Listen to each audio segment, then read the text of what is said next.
4 জুনৰ পাছত সলনি হ'ব প্ৰধানমন্ত্ৰী। নৰেন্দ্ৰ মোদীয়ে এৰিব লাগিব প্ৰধানমন্ত্ৰীৰ পদ। বিজেপি জিকিলেও প্ৰধানমন্ত্ৰী হ'বলৈ নাপায় নৰেন্দ্ৰ মোদী। কোন হ'ব দেশৰ প্ৰধানমন্ত্ৰী?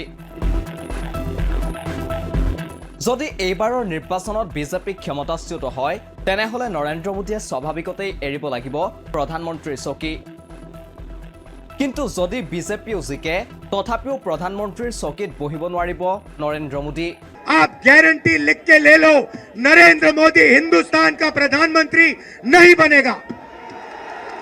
याद रखो, कोरोना के बारे में मैंने कहा था, याद रखो, नरेंद्र मोदी हिंदुस्तान का प्रधानमंत्री नहीं बनने वाला है।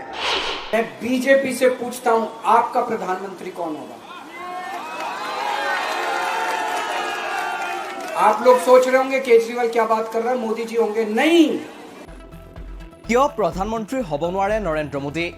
ইতিমধ্যে অনুষ্ঠিত হৈ যোৱা দুটাকৈ পৰ্যায়ৰ লোকসভা নিৰ্বাচনত ভোটৰ হাৰ হ্ৰাস পোৱাটোৱে অশনি সংকেত কঢ়িয়াই আনিছে বিজেপিলৈ। বিজেপিৰ পক্ষে এই নিৰ্বাচনৰ বতাহ আগৰ দৰে বলা নাই বুলি সম্ভাৱনা ব্যক্ত কৰিছে ৰাজনৈতিক বিশ্লেষকসকলে। তদুপৰি এইবাৰ মোদী ঢৌৱে কাম কৰা নাই। মোদীৰ জনপ্ৰিয়তা যেন ক্ৰমাৎ কমি আহিছে। আনফালে উৎসাহৰ বাতৰি আহিছে বিৰোধীৰ পক্ষে। বিৰোধীৰ আসনৰ সংখ্যা বৃদ্ধি পোৱাৰ প্ৰবল সম্ভাৱনা আছে। তদুপৰি ইণ্ডিয়া মিত্ৰজোঁটৰ অংশীদাৰ হৈ নিৰ্বাচনত অৱতীৰ্ণ হোৱাৰ বাবে বহু আসনত বিৰোধীৰ মাজত ভোট বিভাজন হোৱাৰ কোনো সম্ভাৱনাই নাই। মূল্যবৃদ্ধি, নিবনুৱা সমস্যা, স্বাস্থ্য, শিক্ষা আদি বিভিন্ন মৌলিক সমস্যাত ভাৰাক্ৰান্ত জনসাধাৰণে এইবাৰ পৰিৱৰ্তন বিচাৰিছে। সেয়ে এনে সমীকৰণ আগত ৰাখিয়েই কংগ্ৰেছ নেতা ৰাহুল গান্ধীৰ মন্তব্য, 4 জুনৰ পাছত প্ৰধানমন্ত্ৰী হৈ নাথাকে নৰেন্দ্ৰ মোদী। मैं आपको लिख के दे रहा हूं, उत्तर प्रदेश में इंडिया गठबंधन का तूफान आ रहा है।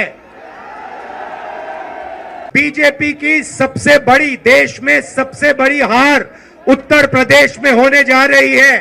उत्तर प्रदेश में बदलाव होना है और हिंदुस्तान में बदलाव होना है। इसीलिए जनता ने मन बना लिया है। 10 साल नरेंद्र मोदी जी ने अदानी और अंबानी का नाम नहीं लिया, मगर अब जब कोई डर जाता है तो उन्हीं लोगों का नाम लेता है जो सोचता है बचा पाए। इसीलिए नरेंद्र मोदी जी ने अपने 2 मित्रों का नाम ले लिया कि भैया मुझे आके बचाओ, इंडिया गठबंधन ने मुझे घेर लिया है, मैं हार रहा हूं, मुझे बचाओ, अदानी अंबानी जी मुझे बचाओ। आप गारंटी लिख के ले लो, नरेंद्र मोदी हिंदुस्तान का प्रधानमंत्री नहीं बनेगा। याद रखो, कोरोना के बारे में मैंने कहा था, याद रखो, नरेंद्र मोदी हिंदुस्तान का प्रधानमंत्री नहीं बनने वाला है। আনফালে নৰেন্দ্ৰ মোদীয়ে 2014 চনত নিজেই প্ৰৱৰ্তন কৰা এটা দলীয় নীতিত বেয়াকৈ ফচিল। নীতি অনুসৰি 75 বছৰ সম্পূৰ্ণ হোৱা নেতাক বিজেপিয়ে অৱসৰ প্ৰদান কৰিব। সেই অনুযায়ী নৰেন্দ্ৰ মোদী আগন্তুক 17 ছেপ্টেম্বৰত 75 বছৰত ভৰি দিবলৈ গৈ আছে। গতিকে নিয়ম অনুসৰি নৰেন্দ্ৰ মোদীয়েও ল'ব লাগিব অৱসৰ। সেয়ে বিজেপি যদি জিকেও তথাপিও প্ৰধানমন্ত্ৰীৰ পদত বহিবলৈ নাপায় মোদীয়ে। এই কথা সোঁৱৰাই অৰবিন্দ কেজৰিৱালৰ প্ৰশ্ন, নিৰ্বাচনী প্ৰচাৰত যে মোদীৰ গেৰাণ্টি বুলি প্ৰচাৰ কৰি আছে, সেই মোদীয়েই প্ৰধানমন্ত্ৰীৰ পদত যদি থাকিব নোৱাৰে তেনেহ'লে সেই গেৰাণ্টি কোনে পূৰ কৰিব? मैं सुप्रीम कोर्ट का बहुत बहुत शुक्रिया अदा करना चाहता हूं। उन्होंने 21 दिन दिए हैं, एक दिन में 24 घंटे हैं।